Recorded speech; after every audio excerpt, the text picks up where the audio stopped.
Hello, all viewers. A very good day to all of you. The topic which I have thought of talking about today is extremely heartbreaking. It is concerning with the deaths that we see in Kota. Kota, which has become a hub for all coaching institutes, which is like a Mecca and Medina for all the people who go for achieving success in certain courses. Our children travel over there, stay for maybe a year or more, take specialized trainings, spend a huge chunk of money, maybe 50,000 to a lakh or more on boarding, lodging, tests, books, tuition fees, whatnot. Such a high level of expense, all for what? Not for this end. The suicide rate has been at an all-time high this year. It breaks so many hearts and it ruins so many families. So I think the system needs to wake up and talk about it. Nobody wants to talk about what is happening in Kota. Are we even monitoring it? What could be the reasons behind it? It is very easy to simply say there's something wrong with the institutes there. Why have those institutes mushroom? क्यों इतने institutes पैदा हुए हैं? क्यों उनमें ऐसे मक्खी की तरह लोग भिनकते हैं? क्यों उसमें इतने लोग एडमिशन्स चाहते हैं? और क्यों उनमें इतनी अट्रैक्शन है कि लोग अपने बच्चे वहाँ भेजते हैं? शायद उनका फ्यूचर बनाने के लिए. They think that it is a shortcut. It is a shortcut to maybe some kind of achievement and success that is going to happen in their lives. शायद कोई 10 चीज़ें मेरे दिमाग में आती हैं जो इनका कॉज है. पहले तो सिंपल है, डिमांड एंड सप्लाई. इतने कम कॉलेजेस हैं, इतने एस्पायरिंग बच्चे हैं और so many students are so good. They are just left by a whisker. शायद एक दो नंबर परसेंटाइल उसके पीछे उन लोग का रह जाता है. देश को शर्म आनी चाहिए. करोड़ों खर्चा हम उसमें सब्सिडीज़ में बांटते हैं, लोगों को देते हैं, बाहर एड भेजते हैं, पर इन बच्चों के लिए कॉलेजेस क्यों नहीं खोलते? क्यों नहीं हमारे पास और मेडिकल कॉलेजेस? वैसे कहते हैं कंट्री में डॉक्टर्स कम हैं. क्यों कम है? क्योंकि आपके पास कॉलेजेस कम है. ये जो इतने लायक बच्चे हमारे छोड़ के रशिया, यूक्रेन, चाइना इधर उधर पढ़ने जाते हैं, वो शायद अपने कंट्री में ही पढ़ते, इधर का ही भला करते, इधर ही रहते. पर हम नहीं, हम लोगों ने तो कॉलेजेस खोलने ही नहीं है. हमने मेडिकल कॉलेजेस नहीं खोलने. किसी भी कंट्री में कोई प्रॉब्लम है तो हम लोग ज़रूर हेल्प भेजेंगे. अपने कंट्री के बच्चे are shouting, screaming silently for help. कौन देखेगा? इंजीनियरिंग कॉलेजेस, IITs इतने कम हैं. हर साल जब बच्चे मरते हैं तो हमें थोड़ी देर के लिए दुख होता है, पर उसके बाद हम आगे बढ़ जाते हैं. करियर ऑप्शंस इतने कम हैं. गवर्नमेंट जॉब्स जो इतनी प्राइम मानी जाती हैं, 50% तो कोटा से ही घिरी हुई हैं. तो जो बच्चों के पास अपना कोई रिजर्वेशन नहीं है, कोटा नहीं है, वो और परेशान होते हैं.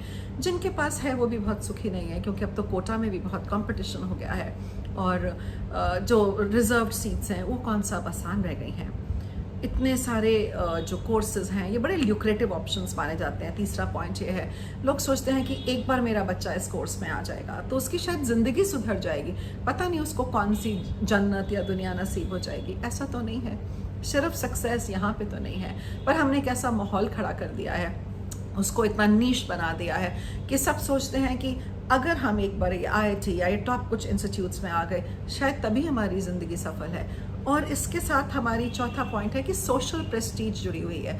So the fourth point I think consider very important is कि हर इंसान सोचता है अगर मेरा बच्चा इस इंस्टीट्यूट में है तो शायद मैं बहुत प्राइड के साथ बोलूँगा कि वो तो यहाँ से कुछ अपना कोर्स कर रहा है. हमने ये उनके दिमाग में, दिल में भर दिया है कि सक्सेस का पैरामीटर तो यही है कि तुम इन इंस्टीट्यूट से ये कोर्सेज करो. एज इफ कि बाकी दुनिया जो यहाँ से नहीं करती वो सक्सेसफुल नहीं है. कोई गारंटी नहीं है कि यहाँ से करके आपकी ज़िंदगी सुधर जाएगी. ज़िंदगी तो तब सुधरती है जब हम बैलेंस्ड होते हैं. पेरेंटल एस्पिरेशंस, 5वां पॉइंट है, इतनी हाई हैं. पेरेंट्स की इतनी हाई एस्पिरेशंस हैं, शायद वो अपनी एस्पिरेशंस बच्चों के थ्रू चाहते हैं. वो कहते हैं हमने इतना पैसा खर्चा, तुम पे इतना पैसा लगाया, तुम सक्सेसफुल क्यों नहीं हो? हमारे को हमारा प्यार उनके मार्क्स के बेसिस पे नहीं करना. आपका बच्चा कितने मार्क्स लाता है उससे आपका प्यार डिपेंडेंट नहीं है. आपको तो उसको वैसे ही प्यार करना है, चाहे वो अच्छे नंबर लाए या अच्छे ना ला पाए. हमारी सेल्फ वर्थ जो 6th पॉइंट समझ में आता है उससे एसोसिएटेड है. हम अपने को उसके हिसाब से तोलते हैं. इतनी रैंक आई है तो हम इतने ही लायक हैं, इतनी नहीं आए तो इतने लायक हैं. ये कहाँ से हमारे दिमाग में आया? किसने ये पैरामीटर्स तय करे हैं? सक्सेस रेट वहाँ पे 7th है कि बहुत पुअर है. 7th पॉइंट इतना पुअर है कि इतने कम कॉलेजेस हैं, कितने बच्चों को मिल जाएगा? कोई तो रह जाएगा पीछे. और इसमें हमारे गवर्नमेंट की बहुत बड़ी कमी है। लोगों के यहाँ बच्चे पढ़ते नहीं हैं, हायर एजुकेशंस में नहीं जाते वेस्टर्न कंट्रीज़ में। हमारे बच्चे जाने के लिए इतना उत्सुक हैं और हमारे अथॉरिटीज़ को अपने आपस की पॉलिटिकल लड़ाइयों से ही फुर्सत नहीं है। वो हमारे बच्चों को क्या देखेंगी। बहुत एक्सपेंसिव है वहाँ पे रहना। 8वां पॉइंट है, पेरेंट्स को लगता है हमने पूरा अपना खर्चा, अपना सब कुछ दांव पे लगाया और ये बच्चा सक्सेस नहीं आई तो क्या होगा।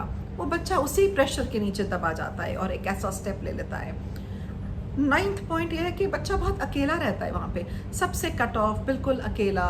वहाँ पे कोई सपोर्ट सिस्टम नहीं है। अच्छा नंबर आया, गंदा नंबर आया, किसके पास जाए, किसको अपना दुख कहे।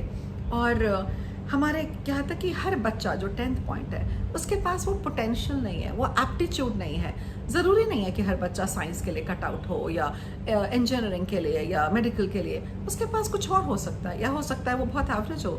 ज़रूरी नहीं है कि हर एक को यहाँ कुछ अचीव इसी हिसाब से करना है। आपकी लाइफ में 1000 तरह की अचीवमेंट्स हैं, पर हमने ये सब तो नकारा ही कर दिया है। हम सिर्फ एक उस सक्सेस रेट को देख के अपने बच्चों को धकेल रहे हैं उस ऐसी दुनिया में जिसमें शायद उनको अपनी जान लेना ज़्यादा आसान लगता है, बजाय इसके कि कुछ और करना या इस पढ़ाई को आगे जारी रखना। हम अथॉरिटीज़, पेरेंट्स क्या कर सकते हैं? पहली चीज़ तो हमारे को और अपॉर्चुनिटीज़ क्रिएट करनी है। वर्ल्ड क्लास इंस्टीट्यूट्स, हमारे पास डॉक्टर्स की शॉर्टेज है, अच्छे इंजीनियर्स बाहर चले जाते हैं। अपने क्यों नहीं इंस्टीट्यूट्स बढ़ाते हैं? इतने बच्चे जो लाइन में हैं, बजाय इसके कि वो सुसाइड करें, इधर उधर धक्के खाएं, दूसरी कंट्रीज़ में जाके उनकी ग्रोथ को इम्पेटस दें। आप अपने कंट्री में इंस्टीट्यूट्स खोलिए ना, क्यों नहीं खोलते हैं? हर जगह अपने पैसे लगाते हैं, सब्सिडीज़, बेकार के पॉलिटिशियंस इतने पैसे खा जाते हैं, करोड़ों के स्कैम्स करने आते हैं, तो क्यों नहीं ये कॉलेजेस आप लोग खोल देते? दूसरी चीज़ ये है, look at the nature of these tests. ये इतने ऐसे टेस्ट क्यों बने हुए हैं जो इनकी स्कूल की पढ़ाई से बिल्कुल लिंक्ड नहीं है? इनको अलग कोचिंग में क्यों जाना पड़ता है? क्यों हमारे CBSE की या हमारे बाकी बोर्ड्स की पढ़ाई इनको तैयार करती? क्यों ये टेस्ट ऐसे बनाए हैं कि इनको पेरेंट्स को अलग से खर्चा करके पढ़ाना पड़े, तैयार करना पड़े? ये बहुत गलत है। ये सिस्टम के लिए भी गलत है, बच्चों के माँ बाप के लिए भी गलत है, और इसी वजह से शायद स्कूल को इम्पोर्टेंस नहीं देते हैं, क्योंकि सारा फोकस तो है कि यही टेस्ट है जो क्रैक करने हैं। ये थोड़ा ना कि ये टेस्ट क्रैक करने वाला बहुत इंटेलिजेंट होता है, ये तो एक स्किल है। जैसे चेस खेलने वाला हमेशा बहुत इंटेलिजेंट नहीं होता, उसको एक स्किल आती है, वैसे ही ये टेस्ट भी हैं।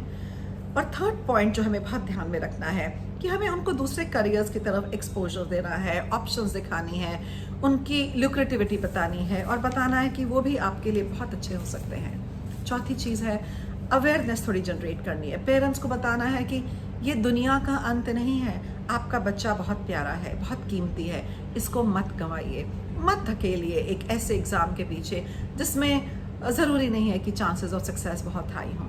वो जो भी करे खुशी से करे, सपोर्ट करिए, उसको आत्मनिर्भर होने में हेल्प करिए। एंड बहुत इम्पॉर्टेंट चीज़ है जो 5th पॉइंट है कि इनमें एडमिशन्स का रिलेशन हमारी सेल्फ वर्थ से नहीं होना चाहिए। आपको सिर्फ गर्व ये नहीं होना चाहिए और इस इंस्टीट्यूट में मेरे बच्चे का दाखिला, या ये बच्चे को ये नहीं लगना चाहिए मेरी वर्थ इसी से रिलेटेड है। Not at all. आप अपने आप में बहुत वैल्यूबल हैं, बहुत इंपॉर्टेंट है। मैं हर बच्चे को कहना चाहूँगी दैट ये टेंशन का माहौल मत रखिए, मत परेशान होइए। ये कोर्सेज आपकी लाइफ डिफाइन नहीं करते। बहुत सारे लोग बहुत सक्सेसफुल हैं जिन्होंने इन कॉलेजेस की कभी शक्ल भी नहीं देखी। And parents and authorities, we need to defuse this tension. हमारी उस ग्रोथ का और GDP का क्या फ़ायदा? शर्म आनी चाहिए अगर हम अपने वैल्यूबल बच्चे खोते जा रहे हैं। इतने कीमती बच्चे हमारे इस चक्कर में अपनी जान गंवा रहे हैं। So it's a wake up call, do something about it. Thank you all my viewers, and please share your views about this.